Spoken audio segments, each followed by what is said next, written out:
عمران خان اگلے قدم کے طور پر علی امین گنڈا پور کو اب یہ کہہ سکتے ہیں کہ وہ افغان حکام سے آن لائن ہی بات چیت کر لیں اور پاسپورٹ رکھنے والے وزراء کا وفد جو ہے وہ افغانستان بھیج دیں، پھر دیکھیں ان کا کیا بہانہ ہوتا ہے۔ ویسے علی امین بار بار حکم دینے کے باوجود اپنے لیڈر کو ملنے اڈیالہ جیل نہیں جا رہے۔ اڈیالہ جیل جانے کے لیے گنڈا پور صاحب کون سا پاسپورٹ چاہیے؟ وہ افغان حکومت سے مطلب آپ نے کیا خاک میں لینے جانا ہے؟ خیبر پختونخوا میں جاری آپریشن کے خلاف بات کرنے کے لیے تو کوئی پاسپورٹ ہی نہ چاہیے، مگر آپ چپ ہیں۔ عمران خان کے حکم کے باوجود علی امین گنڈا پور کی جو جلسے کی تاریخ ہے وہ نہیں دے رہے، اس کے لیے کس پاسپورٹ کی ضرورت ہے؟ بدقسمتی سے ناظرین سیدھی بات ہے کہ علی امین گنڈا پور نے ایک ایسا راستہ چن لیا ہے جس کا اعلان کرنے سے وہ ڈر رہے ہیں۔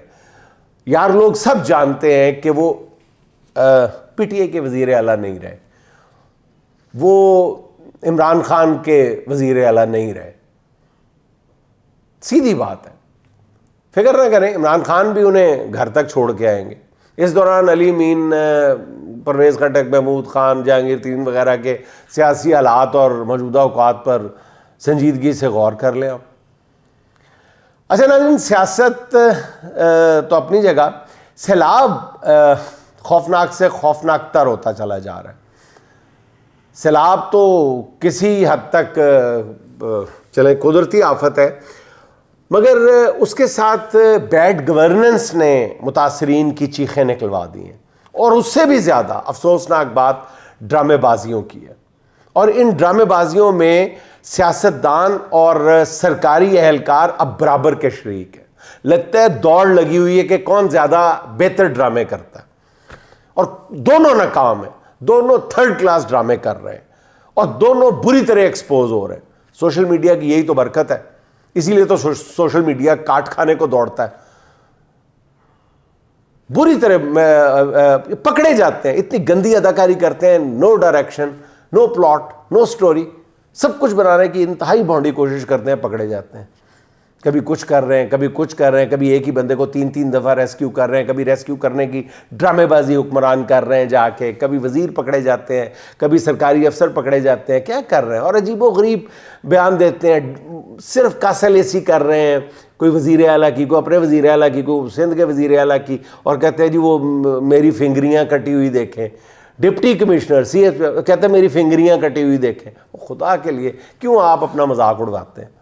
ناظرین، جب سے سیلاب کی تباہ کاریاں ہو رہی ہیں اس وقت سے مسلسل اس جانب توجہ مبذول کرائی جا رہی ہے کہ پنجاب کے حکمران اسے ایک فوٹو اپرچونٹی کے طور پر لے رہے ہیں۔ وزیر اعلیٰ، میڈم وزیر اعلیٰ کی دیکھا دیکھی پوری بیوروکریسی جو ہے وہ سوائے ٹک ٹاک کے کوئی اور کام کرنے کو تیار نہیں ہے۔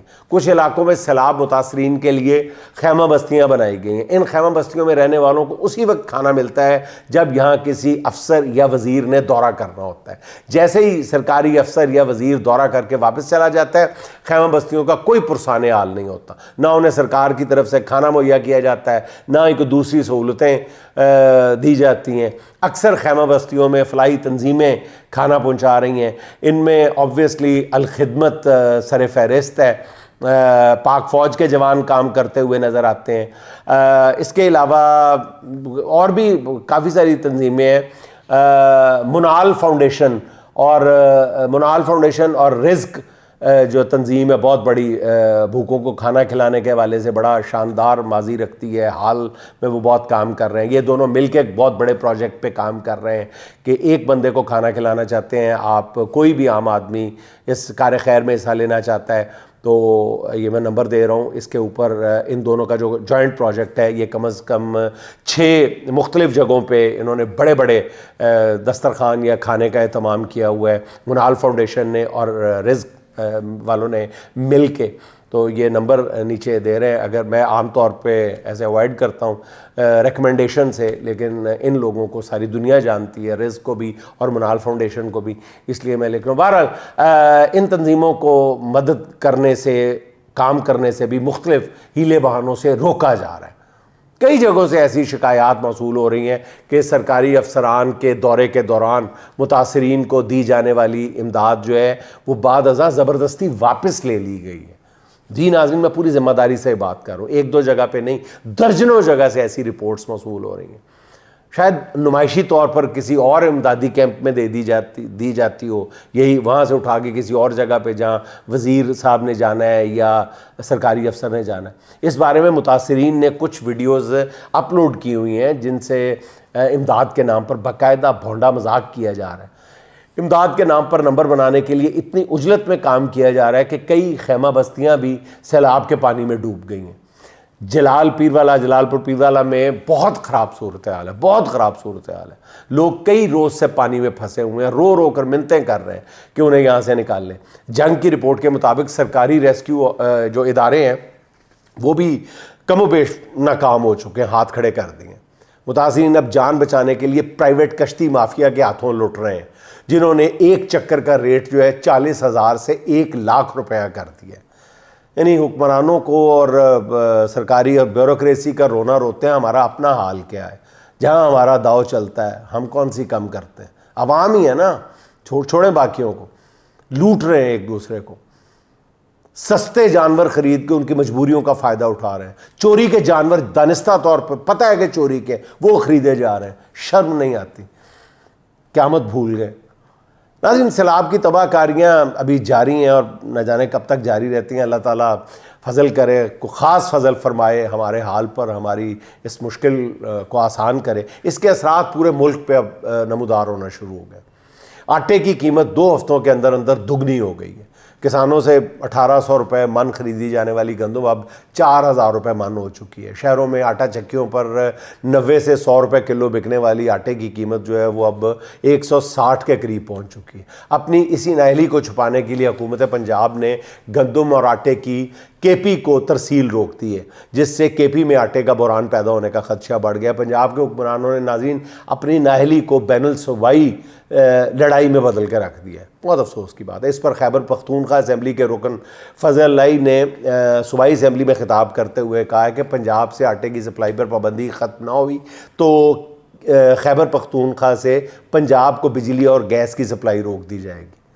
پنجاب میں بیڈ گورننس اسی طرح جاری رہی تو آنے والے دنوں میں آٹے کا بحران جو ہے مجھے مزید سنگین ہوتا نظر آ رہا ہے۔ بظاہر حکومت کے اہلکار جو اور وزراء جو ہے اس کا انکار کر رہے ہیں کہ نہیں جی آٹے کی کوئی کمی نہیں ہے، گندم کی کوئی کمی نہیں ہے، لیکن میں یہی کہہ سکتا ہوں کہ کاش وہ درست ہوں اور میں غلط ہوں۔ سبزی کی قیمتیں عام آدمی کی پہنچ سے باہر ہو چکی ہیں۔ کوئی بھی سبزی 200-250 روپے کلو سے کم نہیں، کیونکہ سبزی جہاں پر بیجی جاتی تھی وہ ساری کی ساری بیلٹ جو ہے لاہور سے باہر نکلتے ہی وہ پانی میں بہہ گئی ہوئی ہے۔ ٹماٹر 400 روپے کلو، ادرک لہسن جو ہے وہ 800 روپے کلو تک پہنچ گئے ہوئے ہیں اور ان کے فوری طور پہ نیچے آنے کا بھی کوئی امکان نہیں ہے۔ سیلاب کی وجہ سے دیگر کاروباری سرگرمیاں ماند پڑ گئی ہوئی ہیں، بالکل لوگوں کی قوت خرید جو ہے وہ نہ ہونے کے برابر رہ گئی ہے۔ لوگوں کے لیے بچوں کی اسکول فی ادا کرنا اور مریضوں کے لیے ادویات خریدنا مشکل سے مشکل تر ہوتا چلا جا رہا ہے۔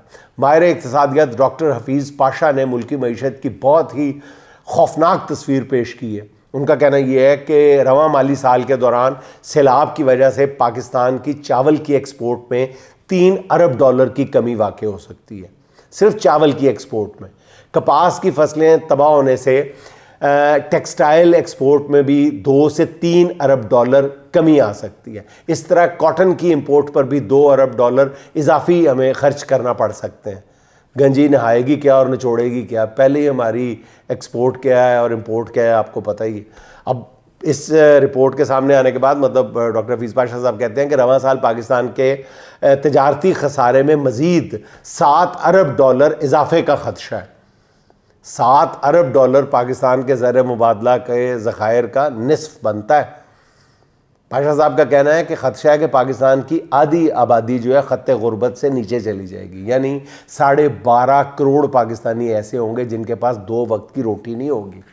اس کے علاوہ 3 سے 4 کروڑ لوگ ایسے ہوں گے جو بمشکل 2 وقت کی روٹی پوری کر سکیں گے۔ یوں عملی طور پر 25 کروڑ پاکستانیوں میں سے 16-17 کروڑ ایسے لوگ ہوں گے جو غربت یا انتہائی غربت میں اپنی زندگی کا بوجھ اٹھائے پھریں گے۔ اچھا ناظرین، نیپال تیزی سے ایک منطقی انقلاب کی طرف منازل طے کرتا ہوا نظر آ رہا ہے۔ عوام فی الحال کسی حکومتی کنٹرول کو ماننے کے لیے تیار نہیں ہے. وزراء کی درگت بن رہی ہے. جو وزیر عوام کے ہتھے چڑھ جائے انہیں اور ان کے اہل خانہ کو نشان عبرت بنا دیا گیا. بفرے ہوئے لوگ ظالم اشرافیہ کی ہر علامت مٹانے پر تلے ہوئے ہیں. عوام کا غصہ ٹھنڈا کرنے کے لیے سرکاری سطح پر قوم کو بتایا گیا ہے کہ جی وزیر اعظم ملک سے بھاگ چکا ہے. اکثر وزراء بھی ملک چھوڑ گئے ہیں, اس لیے لوگ اب ٹھنڈے ہو جائیں. مگر یہ اعلان بھی کارگر نہیں ہو رہا, جس کے بعد عوام کے پسندیدہ لیڈر کو سامنے لایا گیا. احتجاج کرنے والے نوجوانوں کو کھٹمنڈو کے میئر اور نوجوان سیاسی رہنما شاہ بلندرہ المعروف بیلن شاہ کے گھر کے باہر جمع کیا گیا. میئر کے طور پر بیلن شاہ نے کرپشن کے خلاف مہم چلائی تھی, ماحولیات کی بہتری کے لیے اقدامات کیے تھے, ٹریفک کنٹرول اور کھٹمنڈو میں بدھسٹ سیاحتی مقامات کی ترقی پر توجہ دی تھی, بہتر کیا تھا. بیلن شاہ نے نیپال کے نوجوانوں کو قوم پرستی کا سبق پڑھایا. بطور میئر میرٹ پر عمل درآمد کر کے دکھایا. 2023 میں ٹائم میگزین نے انہیں 100 ابھرتے ہوئے لیڈرز کی فہرست میں شامل کیا تھا.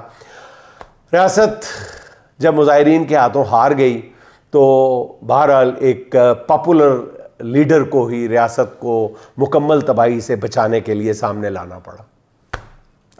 پاکستان میں معروف جاپانی کمپنی یاماہا کا پاکستان میں موٹر سائیکل کی پیداوار بند کرنے کا اعلان کر دیا گیا ہے. یاماہا پاکستان نے اپنے پیغام میں کہا کہ جی کاروباری پالیسی میں تبدیلی کے باعث ہم پاکستان میں موٹر سائیکلز کی پیداوار بند کر رہے ہیں. یاما تقریباً 50 سال سے پاکستان میں پروڈکشن کر رہی تھی. یاما ایک برانڈ نیم تھا جو بچے بچے کی زبان پر تھا, مگر اب یاماہا کہتی ہے کہ جی ہماری ہمت جواب دے گئی ہے. عمران خان کی حکومت کے خاتمے کے بعد سے اب تک تقریباً 25 سے زیادہ ملٹی نیشنل کمپنیاں پاکستان چھوڑ چکی ہیں. ان میں مائکروسافٹ جیسی IT جائنٹ بھی ہے, شیل اور ٹوٹل انرجی جیسے دنیا کے بڑے بڑے پیٹرولیم ادارے بھی شامل ہیں, فائزر اور بائر جیسی فارماسیوٹیکل کمپنیز بھی ہیں, ٹیلی نار نے بھی پاکستان کو خیر بات کہہ دی ہے, اوبر, کریم اور ایئر لفٹ جیسے ملٹی نیشنل ادارے بھی پاکستان چھوڑ گئے, پراکٹر اینڈ گیمبل جیسے ادارے بھی خدا حافظ کہہ گئے. حکمران پاکستان میں نئی بیرونی سرمایہ کاری کے خواب دکھانے کی بجائے جو ملٹی نیشنل کمپنیاں یہاں آلریڈی کام کر رہی ہیں انہیں کام جاری رکھنے پر راضی کر لیں تو میرا خیال ہے کہ یہ بہت بڑی حکومت کی کامیابی تصور ہوگی. ناظرین, آخر میں سائمہ کامران کے 2 اشعار سن لیں.